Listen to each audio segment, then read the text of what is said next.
टुट के चूरी हो गई ने। यह जड़ियाँ दूसरियां ने ये नीचे टुटियां ही मैं लग गया चादर तो समझो दी खराब हो गई, फ्रिज ही खराब हो गई। मैं कॉलेज कढ़ ली।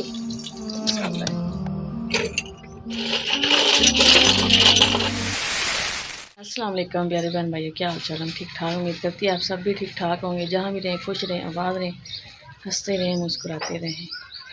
तो जी मैं बनाने लगी सी वीडियो। और प्यारे बहन भाई क्या हाल चाल? हम ठीक ठाक, उम्मीद करती है आप सब भी ठीक ठाक होंगे। जहाँ भी रहें खुश रहें, आबाद रहें, हंसते रहें, मुस्कुराते रहें। तो ये हमारा आज का ब्लॉग एक बहन भाई हमारे साथ साथ जो भी करके काम हो रूटीन होंगे सब बहन भाई से शेयर करेंगे। तो अल्लाह पाक सब ने अपने हिफ्ज़ ईमान रखे, आमीन। तो जी तुसीं देखते पे हो कि फ्रिज का ढक्कन खुलिया होया पिछे मेरे पिछली साइड से। और ना बच्चा बोतल लैन आया सी ते मैं बोतल कढ़ के देन लगी सी फ्रिज चों लैमन दी। और मैं ढक्कन खोल के देखा जी विचों लैमन दी बोतलां टुटियां हुई ने, फट गई ने, काफ़ी सारिया बोतलां टुट गई ने। और मैं क्या जो तुसीं हर गल अपने भैन भरावां नाल शेयर करते हैं दसदे हैं तो जाहिर है अभी मैं शेयर करती हाँ। उवें मैं अगर नहीं विखाती वीडियो उवें बनानी, फिर अगले कहंदे तुसीं बह के वैसे वीडियो बनाई होंदी है। तो मैं क्या जी हुण मैं दिखानी अपने भैन भरावां नूं खुला ही तो मैं खड़ी होकर वीडियो बना रही सी। ये देखें यह टुटियां ने जी बोतलों में, जी देखो टुट के चूरी हो गई ने। यह जड़ियाँ दूसरियां ने ये नीचे टुटियां ही मैं चुकती नहीं पई,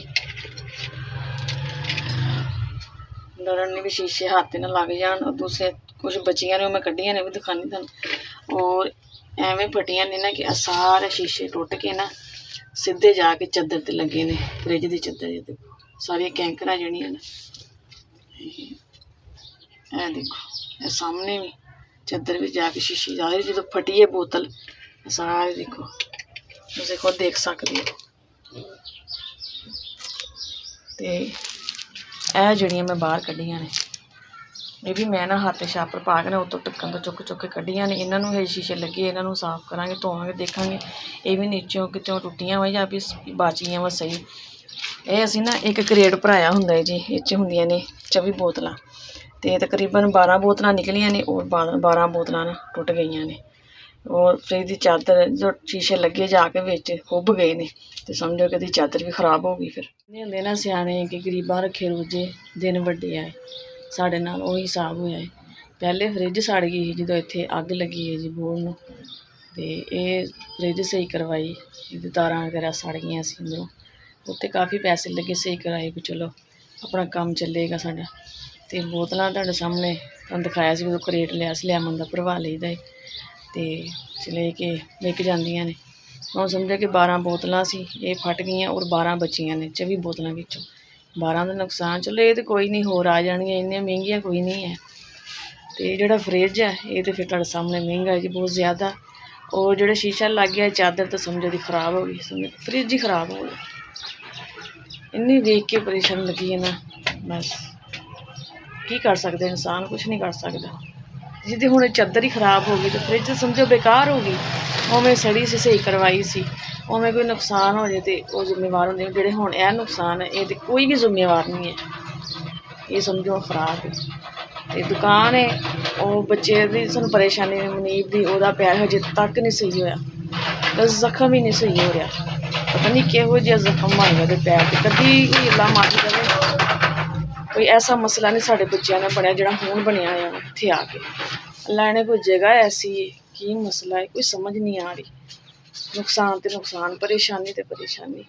दुकान च कढ़ के बच्चे की दवाई वगैरह लिया रहे, वह इलाज करा रहे, तबीयत खराब हो गई, हफ्ता डेढ़ हो गया, वो दवाई इत्थों ही कढ़ के लिया रहे हैं। दुकान भी खत्म हो गई और मकान लेना है, मकान दूसरे दिन जा रहे हैं देखने वास्ते।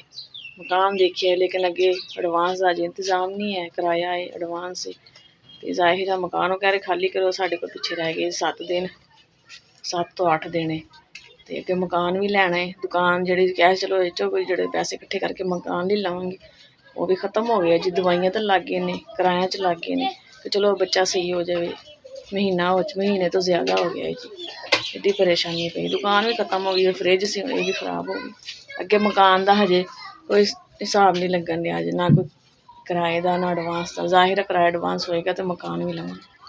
बस जी अल्लाह पाक कोई बेहतर वसीला बनावे साढ़े वास्ते, अल्लाह पाक सब वास्ते आसानियाँ पैदा करे और अल्लाह पाक साढ़े वास्ते आसानियाँ पैदा करे। और जो फ्रिज का देख रहे तो होर ज़्यादा सदमा है जी, बहुत ज़्यादा।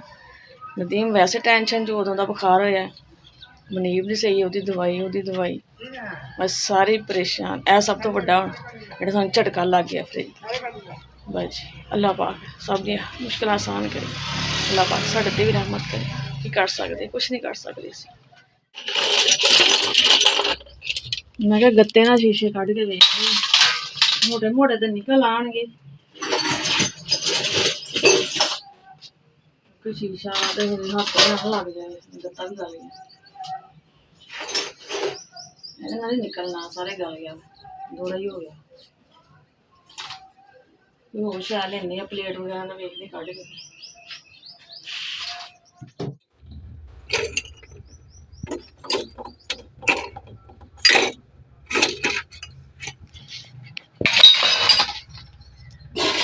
ਇਹ ਦੇਖੋ ਜੀ ਪਰਾਤ ਭਰ ਗਈ ਹੈ, ਸਾਰੇ ਸ਼ੀਸ਼ੇ ਹਜੇ ਵਿੱਚ ਨਾ ਹੈ। ਨਦੀਮ ਹੁਣ ਕੱਢਣ ਡੇ ਨੇ ਪਹਿਲੇ ਪਾਣੀ, ਜਿਹੜੀਆਂ ਬੋਤਲਾਂ ਟੁੱਟ ਕੇ ਵਿੱਚ ਡੁੱਲੀਆਂ ਨੇ ਫੋਮ ਦੇ ਨਾਲ। ਫਿਰ ਇੱਕ ਨੀਚੇ ਹਜੇ ਕਚਰਾ ਕਾਫੀ ਜ਼ਿਆਦਾ ਹੈ, ਨੀਚੇ ਕਾਫੀ ਕਚਰਾ ਹੈ, ਧਿਆਨ ਨਾਲ ਕੱਢਿਓ ਜ਼ਰਾ। ਜਾਂ ਹੱਥ 'ਤੇ ਨਾ ਕੋਈ ਚੀਜ਼ ਪਾ ਲਵੋ, ਬਹੁਤ ਜ਼ਿਆਦਾ ਬਰੀਕ ਸ਼ੀਸ਼ੇ ਆ। ਜਿਹੜੀਆਂ ਬੋਤਲਾਂ ਕੱਢੀਆਂ ਨਾ ਉਹਨਾਂ ਨੂੰ ਵੀ ਸ਼ੀਸ਼ੇ ਲੱਗੇ ਹੋਏ ਟੁੱਟ ਕੇ। ਉੱਪਰ ਰੱਖਣੀ ਸੀ, ਦਾਲ ਉਬਾਲਣੇ ਵਾਸਤੇ ਰੱਖੀ ਹੋਈ ਸੀ, ਤੇ ਉਹਦਾ ਮੈਨੂੰ ਯਾਦ ਹੀ ਨਹੀਂ। ਉਹ ਫਿਰ ਇਹਦੇ ਨਾਲ ਦੇਖਣ ਲੱਗ ਗਈ, ਬੋਤਲਾਂ ਕੱਢਣ ਲੱਗ ਗਈ, ਤੇ ਮੈਨੂੰ ਯਾਦ ਨਹੀਂ ਕਿ ਦਾਲ ਸੁੱਕਣ ਵਾਸਤੇ ਉਬਾਲ ਕਰਨ ਵਾਸਤੇ। ਮੈਂ ਕਿਹਾ ਜਿਵੇਂ ਦਾਲ ਬਣਾਉਣੇ ਉਬਾਲ ਕੇ, ਤੇ ਮੈਂ ਉਹ ਰੱਖੀ ਸੀ, ਮੈਨੂੰ ਯਾਦ ਹੀ ਨਹੀਂ।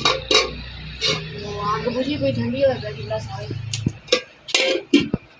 ਥੋੜੀ ਥੋੜੀ ਨਾ ਹੈ ਕੱਚੀ, ਮੈਂ ਦੇਖੋ ਕਿਉਂਕਿ ਅੱਗ ਬੁਝ ਗਈ ਨਾ। ਮੈਂ ਕਿਹਾ ਹੁਣ ਮੈਂ ਅੱਗ ਪਾ ਦੇ ਦੁਬਾਰਾ, ਫਿਰ ਇਹ ਜਿਹੜੀ ਕਸਰ ਹੋਏਗੀ ਜਿਹੜਾ ਗਲਣੀ ਹੈ, ਕੱਚੀ ਹੈ, ਉਹ ਗਲ ਜਾਏਗੀ। ਜਿਹੜੀ ਨਦੀਮ ਅਜੇ ਕਰਨ ਦੇ ਨੇ, ਫਿਰ ਸਾਫ਼ ਕਰ ਲੈਣ, ਦੇਖ ਲੈਣ ਜਿਵੇਂ ਉਹ ਜਿਹੜੇ ਸਾਈਡਾਂ ਚੱਦਰ ਦੇ ਸ਼ੀਸ਼ੇ ਫਸੇ ਨੇ ਉਹ ਕਿਵੇਂ ਨਿਕਲਣਗੇ, ਜਿਵੇਂ ਨਹੀਂ।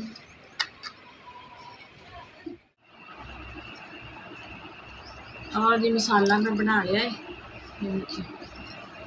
अदरक लहसुन हरी मिर्च प्याज टमाटर। मैं क्या उन्हें देर तक गल लैनी, दाल भी मसाला बना लवा, आटा गुन के रख लैनी। वो धुप के चाहे चुल्हे लागे भी आई हुई, इकरा भी आने वाली है स्कूलों। मैं तो बना लवा रोटी भी जल्दी जल्दी। बाजी कहते चंगे माड़े इंसानों के वक्त आते हैं, बस बड़ी परेशानी आनी ना वो आती रहनी है। कि दिन कहना तू क्यों परेशान होनी है, जो होना वा नसीब च लिखिया वा ना वो हो के ही रहना वा।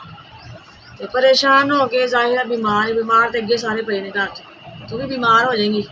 एवं ना परेशान हो, जो नसीब च लिखिया वा ना वो होना ही होना। बस अल्लाह पाक बेहतरी करे, वो दुआ करते हैं, कुछ बनाने खाना बस कराने वाली आवन वाली।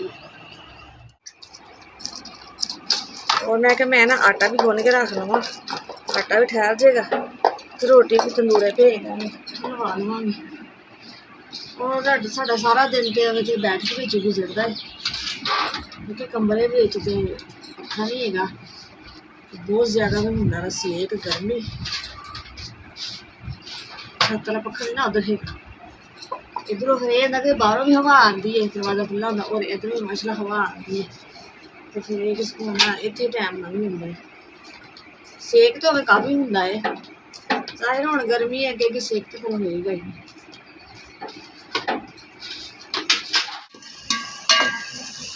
जी मैं क्या बना लवा सैलड, प्याज रखे पकौन होने वास्ते, और मैं क्या मसाला कुट लवा। दाल में मैं कोले च कढ़ ली मसाला है। और धुप काफ़ी तेज़ लगी हुई है, उदो धुप का सेक काफ़ी तेज़ गर्मी आ रही है, और गर्मी यकदम ही हो रही तेज़। और मैं चलो सालन बना लेनी है, रोटी तो नहीं पकनी बहुत ज़्यादा गर्मी, रोटी पूरे भेज दो, सालन तो बन ही जाना। आज हो गए ब्राउन हल्के हल्के, और मैं क्या मसाला पा दा।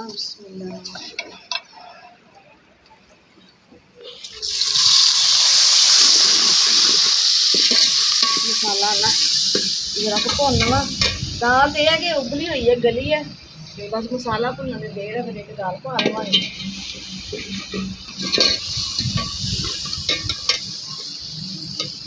और ये भी ਭੁੰਨੇ ਦੀ ਬਣਾਉਣਾ ਸੀ, ਹਲਕਾ ਜਿਹਾ ਪਾਣੀ ਥੋੜ੍ਹਾ ਜਿਹਾ ਜ਼ਿਆਦਾ ਚਨਿਆਂ ਦੀ ਹੈ ਨਾ, ਫਿਰ ਇਹ ਭੁੰਨ ਕੇ ਖਾਂਦੇ ਨੇ। ਮਸਲਾ ਤਾਂ ਵੈਸੇ ਵੀ ਉਹ ਜ਼ਿਆਦਾ ਗਲ ਜਾਂਦੀ ਹੈ, ਥੋੜੀ ਜਿਹੀ ਖੜੀ ਖੜੀ ਰਹਿ ਜਾਂਦੀ ਸਹੀ ਗੱਲ। और जी मसाला भुज गया इसी तरह, और मैं पाने लगी थी दाल। मैं दाल पा दी बिस्मिल्लाह। थोड़ा जहा पानी पाने भुन के ना मसाले भुन लेने।